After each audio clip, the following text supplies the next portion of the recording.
Welcome. I am Robin Alsip Arce, and today we're going to look at how I made this beauty.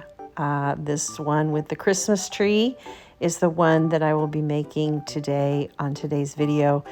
Look at all that detail in the crusty, rusty frame.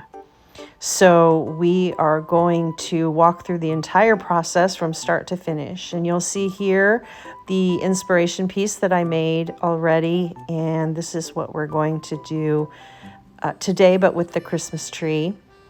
And we're going to make it rusty crusty just like this. And you'll see that I'm starting with a resin frame. I made this with amazing casting resin, the white.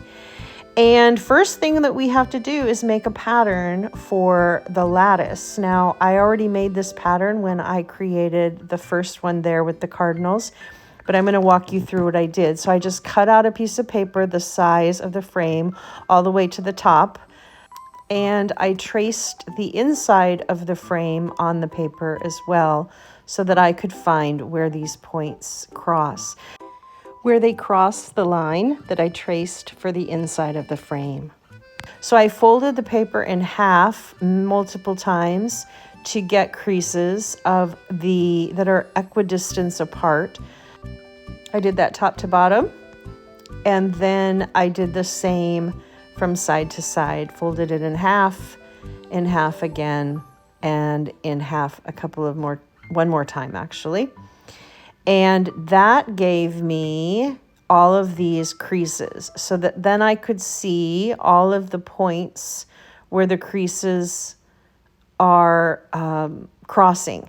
Then I drew connecting lines, and you'll see that I drew a whole lot more lines than I ended up using because I didn't want the lattice to be so small. I wanted the lattice pieces, the diamonds, to be a little larger. So I then went in with a highlighter and chose every other one, and that is what becomes my lattice pattern. Once I do that, I'm going to make the gate lattice with this floral wire. It is 22 gauge floral wire. This one I got on Amazon. And basically, I am going to attach all of these to the frame with UV resin. And so you'll see that I taped down the frame here so that it's not moving around. And I am just going to start attaching each piece to the frame. And I'm going to do that for every piece, and then I'm going to come back and attach all of the intersections where they are crossing. So I do everything in one direction first, and I am going to just drop a piece of resin onto the frame and the wire, and I'm quickly, I got myself caught. I'm quickly going to grab the UV light because you don't want it to sit there very long and spread out. So I want to quickly grab the UV light, get it over that for a few seconds, and let it harden up. And you can see it's already hardened. And I'm going to do that with the other end as well. And then I'm just going to keep going. And I'm going to do every one that faces that direction. And then I'm going to come back and do every one in the following direction. And I will speed that up. And I will just continue that process.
Now what I will do is I will start attaching the intersections together.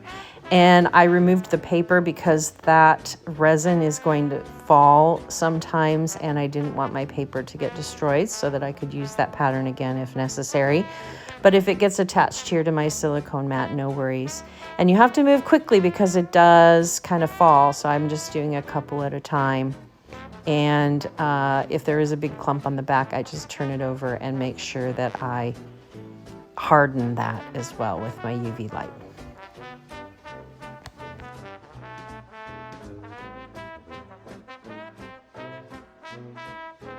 I am finished now, and it is time to paint this. So I am going to start with Waverly chalk paint in plaster, and I'm just going to cover the entire thing front and back so that there is a base coat down, and then I can do my Rusty Crusty on top of that.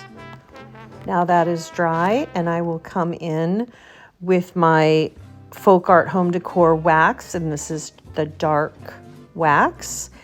And I'm going to use this to darken everything up as well as to hold my cinnamon. I'm also going to use this DIY chalk painted mermaid tail to get some of that green verdigris color. And of course, my cinnamon to get that rusty, crusty kind of effect. And I'm going to build up layers. If you saw another video that I did that on, I just continued to build up layers until I like the look. So I will speed this up and let you watch that process as well.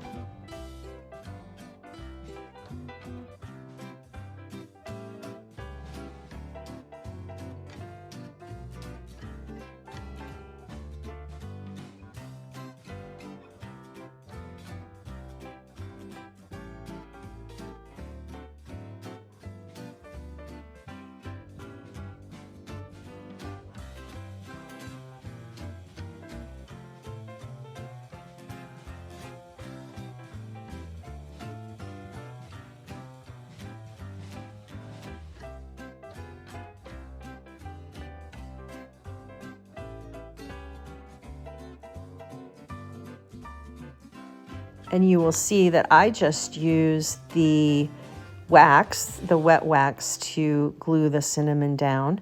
I smush the wax in, or excuse me, the cinnamon in, and then I darken it up more, and I just continue to go and build layer after layer here.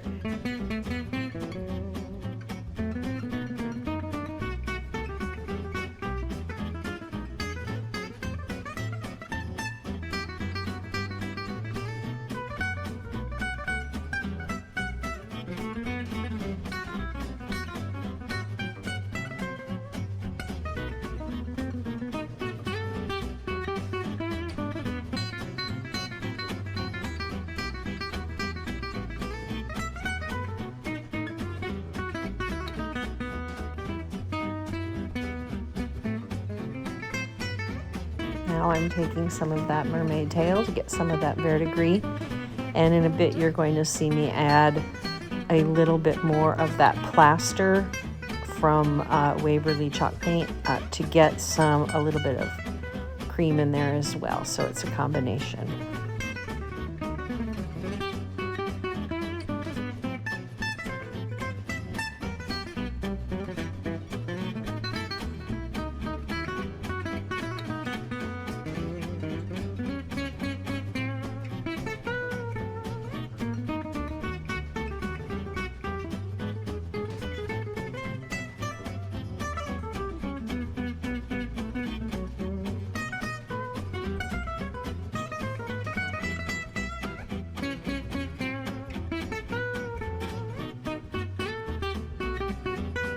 I have finished the front.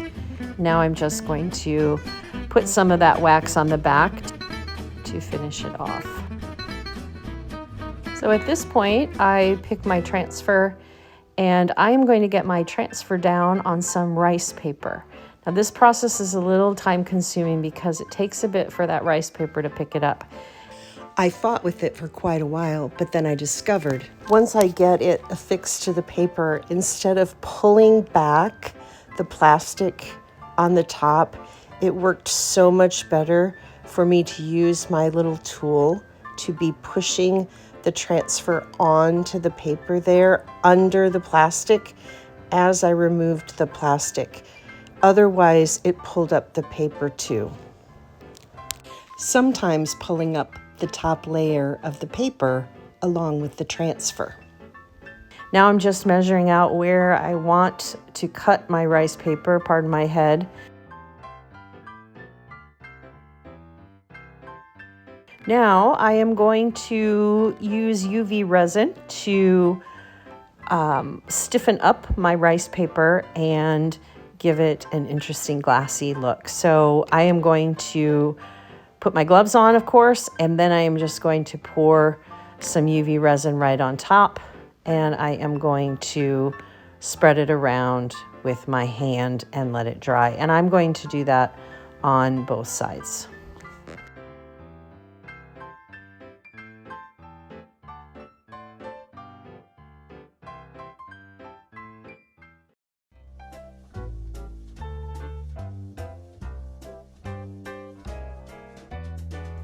Once that's dry on both sides, I am going to use some clear glossy varnish, and I am going to cover both sides with that as well and dry that really well.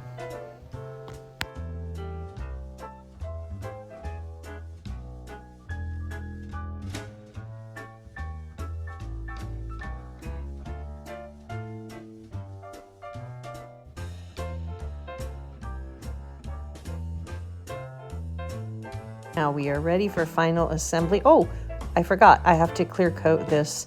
I am using Dixie Belle clear coat in matte here, and I am clear coating both sides.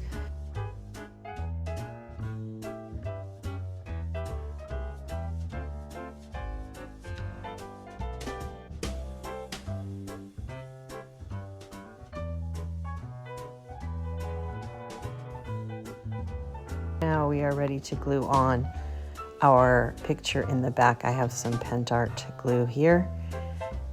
It's Express Glue, I believe it is called, and I am just making sure that that fits on the back. And there you have it. That is the process. You'll see that they are hard because they have been coated in UV resin. Boy, I just want to thank you for joining me today for this long project, and I hope that you found it valuable and that you got some good information out of it. Thank you so much for watching. Have a blessed day.